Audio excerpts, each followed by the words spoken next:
안녕하세요. 제가 오늘은 여러분 좀 너무 심한 책을 갖고 왔나요? 주역이라는 책을 갖고 왔어요. 이 주역은 글자 그대로 두루주자에다가 바뀔 역. 그래서 세상의 원리를 담고 있는 책이에요. 그래서 조선시대 때도 사서삼경 중에 이 주역을 가장 중요시 여겼다고 합니다. 자, 주역을 간단하게 표현한 거예요. 태극이라는 세상이 있어요. 거기 그 태극이라는 세상에서 음과 양이 생겨나고 그걸 양의라고 하고, 음은 다시 돌로, 양은 다시 돌로, 또 그 음에서 나온 노음은 다시 돌로, 소양은 돌로, 소음은 돌로, 노양은 돌로. 그래서 건간, 감손, 진이, 태건 이렇게 8개가 생겨나는데 요 세 줄짜리를 팔괴라고 합니다. 괴. 요거는 효라고 하고 요건 괴라고 합니다. 그래서 그 팔괴가 이렇게 또 나뉘면 하늘인지 땅인지 물인지 이렇게 나뉘고, 사람한테도 이게 어디 폐인지, 또 동물이라면 이게 무슨 닭인지 돼지인지 이렇게 나뉠 수 있어요. 계절도 있고요, 방위도 있고, 시각도 있고, 맛도 있고, 색도 있고, 음도 있고, 수도 있고. 자, 천후라는 건 기후예요. 기후도 이 안에 다 있어요. 그래서 64개 중에 첫 번째 게 건이거든요. 위에 3줄, 밑에 3개. 이렇게 된 걸 위도 건, 아래도 건인 것을 이걸 건이래요. 건괴.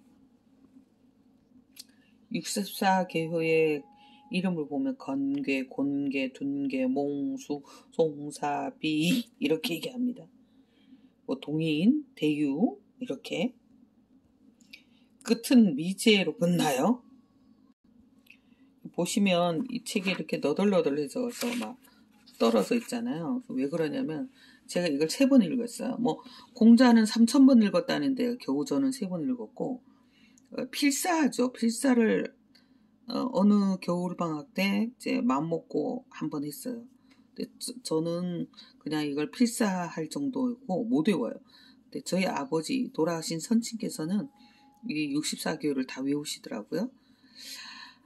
그런데 그 주역이 뭐냐? 두루두루 변하는 모습이다. 그래서 아까 얘기했죠. 태극은 음과 양으로 이렇게 쭉 나뉘는데요. 요게 사실은 이 안에 엄청난 비밀이 들어있습니다. 볼까요? 성경에도 이런 말이 있죠. 모든 것은 다 지나가리. 즉, 이 세상 모든 것은 고정된 게 없다.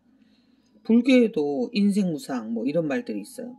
상이라는 건 늘 상. 이 세상 것 중에 늘 똑같은 건 없다. 저도 젊었을 때는 나름 피부가 고왔는데 지금은 그냥 이렇게 쪼글쪼글 할머니잖아요. 사람은 다 변합니다. 그게 이제 불교의 원칙이고, 요즘 지구과학에서 이런 말 하잖아요. 빅뱅이니 블랙홀이니. 근데 참 재밌는 게 태극에 보면 주역에 보면 제일 중요한 개념이 태극은 무국이다 이런 개념이거든요. 재미있는 게 제가 윤동주 시 하늘과 바람과 별과 시에 윤동주가 쓴 그 태극이라는 그 수필이 있다고 했죠. 그 수필에도 태극은 무국이다 이렇게 돼 있어요. 그러니까 윤동주도 주역을 읽은 겁니다. 아마 주역을 읽었기 때문에 그렇게 멋진 시를 썼을 수도 있습니다. 그리고 여기 보면 이거 뭐냐면 이 세상의 모든 것을 물이라 하고 사람을 아라 불러요. 그래서 물과 아로 나뉠 수 있는데 그 물의 이치, 아의 이치, 사람인 나를 제외한 모든 것들의 물의 이치가 다 주역 안에 들어있습니다. 그럼 결국은 물과 아는 다르지 않아요. 그걸 물아일치라고 해요. 그러니까 내가 쉽게 얘기해서 지우개와 같아요? 달라요?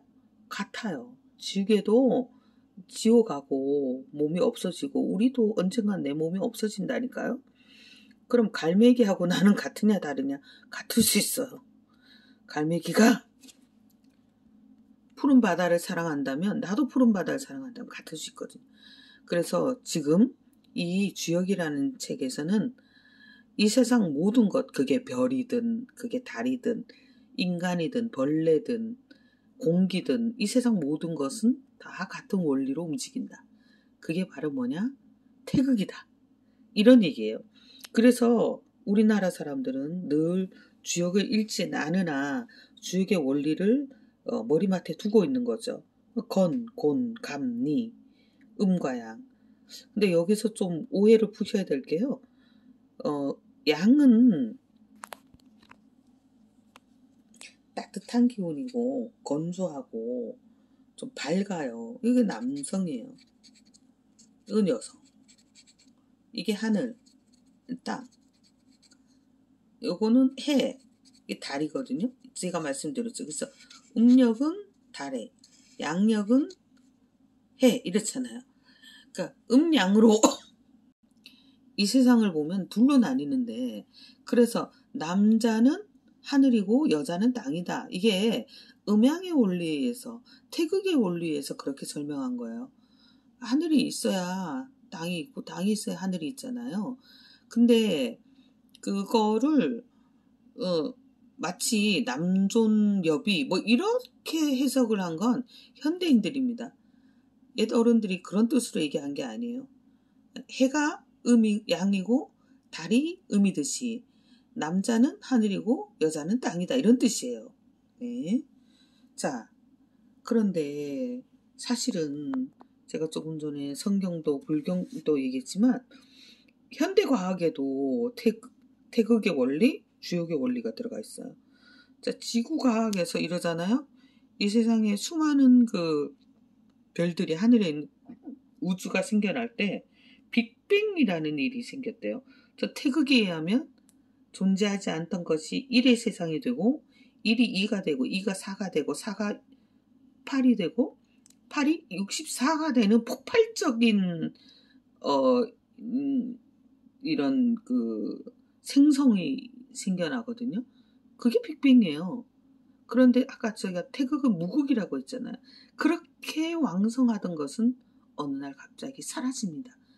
그래서 우주학자들이 얘기하잖아요. 지금 우주도, 지금 우리 태양계도 언젠간 사라져요. 우주에는 아무것도 없었었어요. 근데 또 생겨나고 생겨난 모든 것은 언젠가 사라져요. 그래서 지구과학에서 말하는 빅뱅과 블랙홀도 다 주역의 원리에 들어가 있습니다. 생명과학에서요, 세포가 만약에 인간의 세포라면 수정되잖아요. 네? 수정된 상태가 태극이에요. 그게 둘로 나누고 2개는 4개 나누고 4개는 8개, 8개는 64개 이러면서 세포 분열이 일어나서 결국은 생명체가 생겨나는 겁니다. 화학에서도 지금 제가 그려놨는데, 화학을 요즘 애들은 이거 뭐 가운데 핵이 있고 바깥에 뭐 전자 껍질이 있어서 뭐 전자가 이러는데, 사실 화학에서는 음전화 양전하잖아요. 음전화 양전화가 만나서 수소, 뭐 저희가 알고 있는 산소, 이런 것들이 뭐 알코올, 모든 물이 다 음과 양으로 이루어져 있어요. 그 다음에 물리도 마찬가지죠. 물리도 뭐 심지어 요즘 촉근 이론, 이런 이론 같은 경우에는 이 세상 모든 것이 끈으로 연결되어 있다. 즉 모든 것은 서로 연결이 되어 있고 관계되지 않은 것은 없어요. 그래서 다 변화 속에서 존재한단 말이에요. 그리고 제가 사실 주역을 읽다가 깜짝 놀란 게 이 디지털입니다. 디지털에서는 음과 양을, 음은 0, 양을 1로 본다면 이건 00, 이거는 10, 이거는 01, 여기는 11, 여기는 000, 01, 000, 101 이런 식으로 디지털 문자로 볼 수 있어요. 아까부터 궁금하시죠? 이 가운데 있는 캐릭터는 제가 저를 그린 겁니다.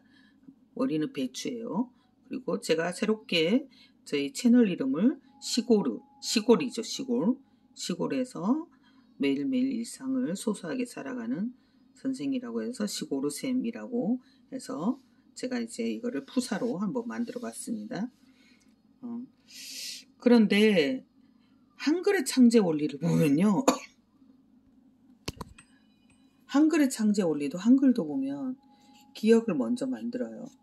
기역에서 키읔이 만들어지거든요. 이게 뭐냐면 0의 세상이고 이게 1의 세상이에요. 여기에는 그냥 부드러운 소리 기역밖에 없었어요. 가. 근데 여기에 소리 하나가 첨가되거든요. 카. 세다라는 센 거 있잖아요. 센 거.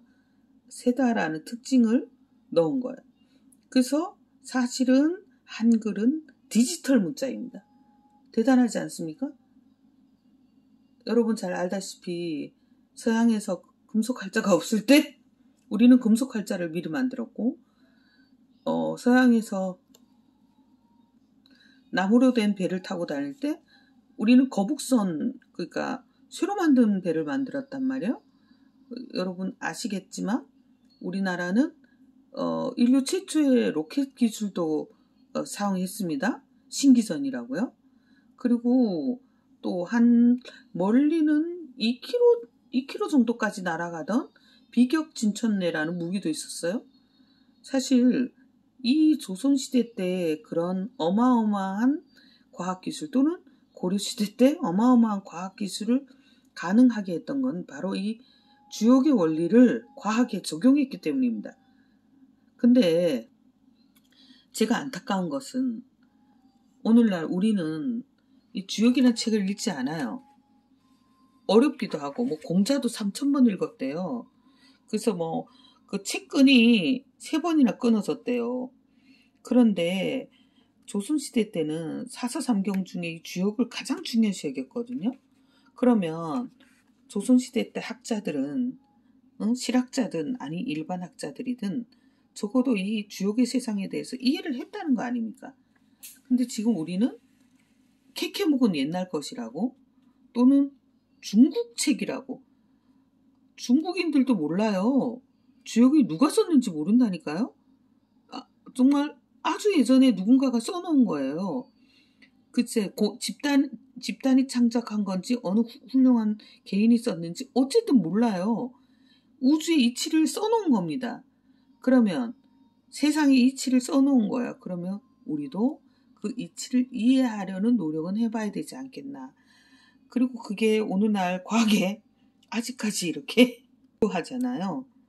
아까 제가 여기 보면 이 하나 둘 세 줄은 천지인이라고 했는데 여기 보면 옛날에 1443년에는 글자가 3개가 있었는데 그게 천지인이에요.